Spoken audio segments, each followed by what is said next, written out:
जय जगन्नाथ दर्शक बंधु आज 1 सेप्टेम्बर रविवार चलतु आज सकाळ आम राज्य ओडिशा तथा देश विदेशर 20टी बड़ खबर उपर नजर पकाइबा किंतु ता पूर्व आपण को अनुरोध वीडियोटी को गोटे गोटे लाइक करदेवे एवं चैनल को सब्सक्राइब करिकी आपण केउ जिल्ला रु आम वीडियोटी को देखुछंती कमेंट माध्यम रे निश्चय जणाइबे। तबे चलतु आजिर खबर गुडी को उपर नजर पकाइ नेबा। सुभद्रा योजना को नै आसिला बड़ खबर। आज थारु आरंभ हेबो पंजीकरण प्रक्रिया। राज्यर महिला मानकर सामाजिक और अर्थनैतिक स्थिति को मजबूत करिबा पई महिला और शिशु विकास विभाग द्वारा सुभद्रा योजना को आरंभ करा जायछि। एथि निमंते विभाग पक्षरु मार्गदर्शिका मध्य जारी होईछि। एही योजना अधीन रे ओडिसार 1 कोटी रु ऊर्ध्व महिला उपकृत होई पारिबे बोली उपमुख्यमंत्री श्रीमती प्रतिभा परिडा कहिसंती। महिला और शिशु विकास विभाग पक्षरु समस्त जिला को पर्याप्त परिमाणर आवेदन फॉर्म पठा जाइथिबा बेले समस्त जिलार हिताधिकारी निमंते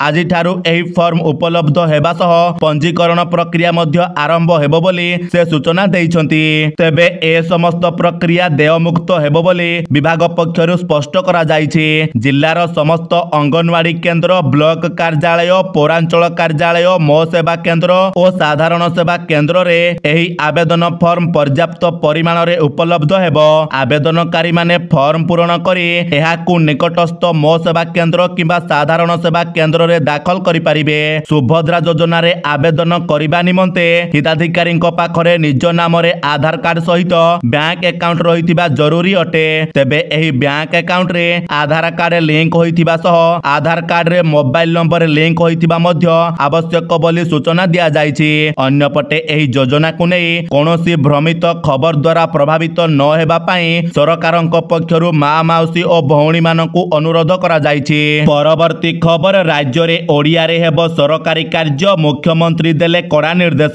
राज्य रे वर्तमान समस्त सरकारी कार्य ओडिया रे हेबाकु नै सरकारक तरफरु समस्त सरकारी कार्यालय गुडी को निर्देशनामा जारी करा जाइछि। तेबे पूर्व सरकारक समय रे ए नै निष्पत्ति होइतिबा बेले वर्तमानर मोहन सरकार एहाकु कड़ाकड़ी भाबे लागू करिबा लागि गत 27 तारिख रे निर्देश दैछंती। परवर्ती खबर सारा ओडिशा रे जांच हेबो छतुआर मान गृह रे कार्यानुष्ठान निर्देश देले बाचस्पति।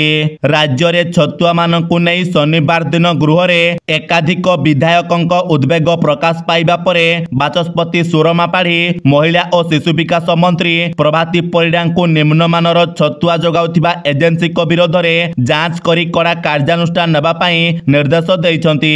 तेबे ए नै खूब शीघ्र राज्य रे छतुआर मान जांच करी रिपोर्ट दिया जिवो बोली महिला और शिशु विकास मंत्री प्रभाती परिडा सूचना दैछंती। परवर्ती खबर सेप्टेम्बर 2, 9 और 16 तारिख रे बंद रहिबो मुख्यमंत्री को अभियोग शुणाणी। सेप्टेम्बर मासरे 3 दिन मुख्यमंत्री को अभियोग शुणाणी बंद रहिबो बोली साधारण प्रशासन और साधारण अभियोग विभाग पक्षरु सूचना दिया जाइछि। एही मासर 2, 9 और 16 तारिख रे मुख्यमंत्री को अभियोग शुणाणी बंद रहिबो। विधानसभार प्रथम अधिवेशन चालू रहुथिबारु 2 तारिख नुआखाई परिप्रेक्षी रे 9 तारिख छुट्टी थिबारु और महापुरुष मोहम्मदଙ୍କ जयंती उपलक्षे 16 तारिख सरकारी छुट्टी थिबारु मुख्यमंत्री को एही शुणाणी बंद रहिबो। परवर्ती खबर बंगोपसागर रे अवपातर रूप नेला सदृश्य लघुचाप प्रभाव रे राज्यर 9 जिला को प्रबल वर्षा लागि सतर्क सूचना जारी। बंगोपसागर रे सृष्टि होइथिबा लघुचाप वर्तमान अवपातर रूप नैछि। एहार प्रभाव रे आज दक्षिण ओडिसा रे प्रबल रु अति प्रबल वर्षा हेबार संभावना रहिछि। पाणीपाग केन्द्रर सूचना अनुसार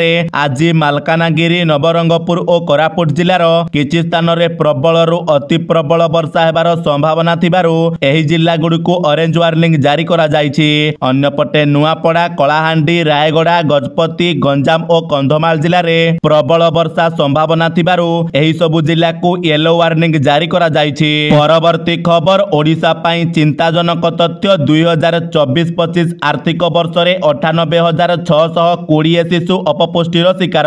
शनिवार दिन राज्य विधानसभा रे उपमुख्यमंत्री प्रभाती परिडा 2024-25 आर्थिक वर्ष रे मोट 98,620 जन शिशु अपपुष्टिर शिकार होइतिबा नै लिखित उत्तर रखिछंती, जहा वर्तमान ओडिशा पई बेस चिंतार विषय पालटिछि। पोषण ट्रैक रो अनुसार एही तथ्य सामना को आसीछि बोली मंत्री सूचना दै ଦେଇଛନ୍ତି। ପରବର୍ତ୍ତୀ ଖବର, ରାଜ୍ୟରେ ମାଲାମାଲ କରୁଛି ଦେଶୀ ମଦ ବେପାର। ଚଳିତ ଆର୍ଥିକ ବର୍ଷରେ ଦେଶୀ ଭାଟିରୁ ଆଦାୟ ହୋଇଛି 227 କୋଟି ରାଜସ୍ୱ। ଶନିବାର ଦିନ ଗୃହରେ ଅବକାରୀ ମନ୍ତ୍ରୀ ପୃଥ୍ୱୀରାଜ ହରିଚନ୍ଦନ ଗୋଟିଏ ପ୍ରଶ୍ନର ଉତ୍ତର ଦେଇ ଚଳିତ ଆର୍ଥିକ ବର୍ଷରେ ଦେଶୀ ଭାଟିମାନଙ୍କରୁ ଅଧିକ ରାଜସ୍ୱ ଆଦାୟ ହୋଇଛି ବୋଲି ସୂଚନା ଦେଇଛନ୍ତି।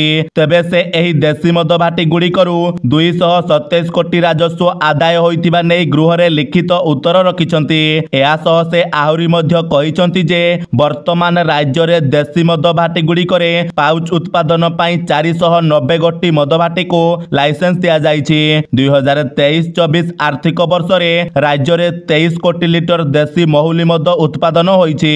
ସେହିପରି ବର୍ତ୍ତମାନ ସୁଦ୍ଧା ବିଷାକ୍ତ ମଦ 231 ଜଣଙ୍କ ଜୀବନ ନେଇଛି ବୋଲି ସେ ସୂଚନା ଦେଇଛନ୍ତି। ପରବର୍ତ୍ତୀ ଖବର, ରାଜଧାନୀକୁ ବ୍ୟାପିଲା ବାର୍ଡ ଫ୍ଲୁ ସଂକ୍ରମଣ। ଲୋକଙ୍କୁ ଚିକେନ ନ ଖାଇବା ପାଇଁ ବିଏମ୍ସିର ପରାମର୍ଶ। ରାଜ୍ୟର ବିଭିନ୍ନ ସ୍ଥାନରେ ବର୍ତ୍ତମାନ ବାର୍ଡ ଫ୍ଲୁ ସଂକ୍ରମଣ ବଢୁଥିବା ବେଳେ ଏବେ ରାଜଧାନୀକୁ କୁକୁଡ଼ା ମାଂସ ଆସୁଥିବାରୁ ଭୁବନେଶ୍ୱରରେ ମଧ୍ୟ ଭୂତାଣୁ ସଂକ୍ରମଣ ଆଶଙ୍କା ସୃଷ୍ଟି ହୋଇଛି।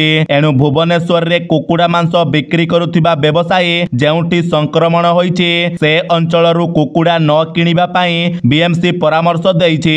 ଅନ୍ୟପଟେ କୁକୁଡ଼ା ସଂସ୍ପର୍ଶରେ ଆସୁଥିବା ବ୍ୟକ୍ତି କିମ୍ବା ଶିଶୁଙ୍କୁ ତୁରନ୍ତ ଡାକ୍ତରଙ୍କୁ ଦେଖାଇବାକୁ ନିର୍ଦ୍ଦେଶ ମଧ୍ୟ ଦିଆଯାଇଛି। ପରବର୍ତ୍ତୀ ଖବର, ଅବକାରୀ ମନ୍ତ୍ରୀଙ୍କ ବଡ଼ ଘୋଷଣା। ରାଜ୍ୟରେ ଆହୁରି 25ଟି ନୂଆ ଅବକାରୀ ଥାନା ଖୋଲାଯିବ। ରାଜ୍ୟରେ ଆହୁରି 25ଟି ନୂଆ ଅବକାରୀ ଥାନା ଖୋଲିବ ବୋଲି ଅବକାରୀ ମନ୍ତ୍ରୀ ପୃଥ୍ୱୀରାଜ ହରିଚନ୍ଦନ ସୂଚନା ଦେଇଛନ୍ତି। ସେ କହିଛନ୍ତି ଓଡ଼ିଶାର 16ଟି ସ୍ଥାନରେ ଏହି ଅବକାରୀ ଥାନା ଖୋଲାଯିବ। ଅବକାରୀ ନିର୍ଦ୍ଦେଶାଳୟ ପକ୍ଷରୁ ସବୁ ଅବକାରୀ ଅଧୀକ୍ଷକଙ୍କୁ ଏ ନେଇ ଚିଠି ମଧ୍ୟ ଲେଖାଯାଇଛି। ଏଥିମଧ୍ୟରୁ କେବଳ ଗଞ୍ଜାମ ଓ ବ୍ରହ୍ମପୁରରେ 3ଟି ଲେଖାଏଁ ଅବକାରୀ ଥାନା ଖୋଲିବ। ଏ ନେଇ ଅଧିକ ଆଲୋଚନା ପାଇଁ ସେପ୍ଟେମ୍ବର 4ରେ ଅବକାରୀ ଥାନା ସମ୍ପର୍କିତ ଏକ ବୈଠକ ହେବ ବୋଲି ସେ ସୂଚନା ଦେଇଛନ୍ତି। ପରବର୍ତ୍ତୀ ଖବର, ଉଚ୍ଚଶିକ୍ଷାର ଗୁଣାତ୍ମକ ମାନ ବୃଦ୍ଧି ପାଇଁ କେନ୍ଦ୍ର ଓ ରାଜ୍ୟ ସରକାରଙ୍କ ମଧ୍ୟରେ ବୁଝାମଣା ପତ୍ର ସ୍ୱାକ୍ଷର। ସୃଷ୍ଟି ହେବ ନିଯୁକ୍ତି ସୁଯୋଗ। ଉଚ୍ଚଶିକ୍ଷାର ଗୁଣାତ୍ମକ ମାନ ବୃଦ୍ଧି ପାଇଁ ଜାତୀୟ ଶିକ୍ଷାନୀତି ଅନ୍ତର୍ଗତ ପ୍ରଧାନମନ୍ତ୍ରୀ ଉଚ୍ଚତର ଶିକ୍ଷା ଅଭିଯାନ ବା PM-USHA ଯୋଜନା ରାଜ୍ୟରେ ଲାଗୁ ହୋଇଛି।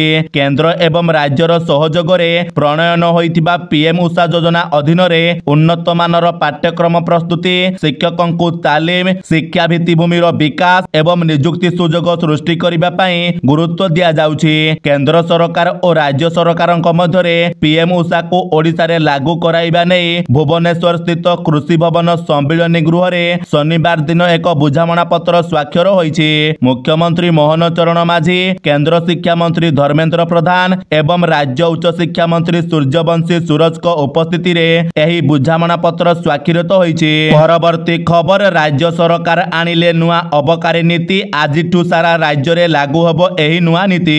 ରାଜ୍ୟ ସରକାର ବର୍ତ୍ତମାନ ରାଜ୍ୟ ପାଇଁ ନୂଆ ଅବକାରୀ ନୀତି ଆଣିଛନ୍ତି, ଯାହା ଆଜିଠାରୁ ନେଇକି 2025 ମାର୍ଚ୍ଚ 31 ତାରିଖ ପର୍ଯ୍ୟନ୍ତ ବଳବତ୍ତର ରହିବ ବୋଲି ଅବକାରୀ ମନ୍ତ୍ରୀ ପୃଥ୍ୱୀରାଜ ହରିଚନ୍ଦନ ସୂଚନା ଦେଇଛନ୍ତି। ତେବେ ଏହି ନୀତିରେ ଭାଙ୍ଗ, ତାଡ଼ି ଓ ପଚ ପାଇଁ ନୂଆ ନିୟମ ଲାଗୁ ହୋଇଛି। ଗ୍ରାମୀଣ ଅଞ୍ଚଳରେ ନୂଆ ମଦ ବାର ଖୋଲିବ ନାହିଁ ବୋଲି ମଧ୍ୟ ନିଷ୍ପତ୍ତି ନିଆଯାଇଛି। ଅନ୍ୟପଟେ କେବଳ 3 ଷ୍ଟାର ହୋଟେଲକୁ ହିଁ ନୂଆ ବାର ଲାଇସେନ୍ସ ମିଳିବ ଓ ଚଳିତ ଆର୍ଥିକ ବର୍ଷରେ ନୂଆ ବିଦେଶୀ ମଦ ଦୋକାନ ଖୋଲିବାକୁ ଅନୁମତି ଦିଆଯିବ ନାହିଁ। ସେହିପରି ରାଜ୍ୟରେ ଡ୍ୟାନ୍ସ ବାର ଚାଲିବ ନାହିଁ। ବାରରେ କେବଳ ଗୀତ ଗାଇବା ଓ ଶୁଣିବା ପାଇଁ ଅନୁମତି ନେବାକୁ ପଡ଼ିବ। ସେପଟେ OTDC ପକ୍ଷରୁ ବିଚ୍ ସ୍ୟାକ୍ରେ ମଦ ମିଳିବ ଓ ଇକୋ ରିଟ୍ରିଟ୍ ସମୟରେ ସମୁଦ୍ର ବେଳାଭୂମିରେ ମଦ ବିକିବାକୁ OTDCକୁ ଅସ୍ଥାୟୀ ଲାଇସେନ୍ସ ମିଳିବ। ତେବେ କେଉଁ କେଉଁ ବେଳାଭୂମିରେ ମଦ ବିକ୍ରି ହେବ ସେ ନେଇ ପର୍ଯ୍ୟଟନ ବିଭାଗ ନିଷ୍ପତ୍ତି ନେବ। କେବଳ ସେତିକି ନୁହେଁ, ଚଳିତ ଆର୍ଥିକ ବର୍ଷ ପୂର୍ବରୁ ନବୀକରଣ ହୋଇନଥିବା 57ଟି ଅନସପ୍ ମଦ ଦୋକାନର ପୁନଃ ନବୀକରଣ ମଧ୍ୟ କରାଯିବ ନାହିଁ ବୋଲି ନୂଆ ନୀତି ଅଣାଯାଇଛି। ପରବର୍ତ୍ତୀ ଖବର, ମହିଳା ଉତ୍ପୀଡ଼ନକାରୀଙ୍କ ବିରୋଧରେ କଠୋର କାର୍ଯ୍ୟାନୁଷ୍ଠାନ ପାଇଁ ମୁଖ୍ୟମନ୍ତ୍ରୀଙ୍କ ନିର୍ଦ୍ଦେଶ।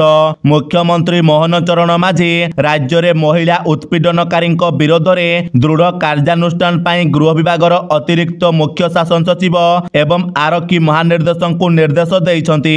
ମୁଖ୍ୟମନ୍ତ୍ରୀ କହିଛନ୍ତି ଯେ ଭାରତୀୟ ନ୍ୟାୟ ସଂହିତା, ଭାରତୀୟ ନାଗରିକ ସୁରକ୍ଷା ସଂହିତା ତଥା ଭାରତୀୟ ସାକ୍ଷ୍ୟ ଅଧିନିୟମ ଅନୁଯାୟୀ ମହିଳାମାନଙ୍କ ସୁରକ୍ଷା ସହିତ ଲିଙ୍ଗଗତ ହିଂସାର ଶିକାର ହେଉଥିବା ମହିଳାମାନଙ୍କୁ ତୁରନ୍ତ ନ୍ୟାୟ ପ୍ରଦାନ କରିବା ହେଉଛି ରାଜ୍ୟ ସରକାରଙ୍କ ପ୍ରାଥମିକତା।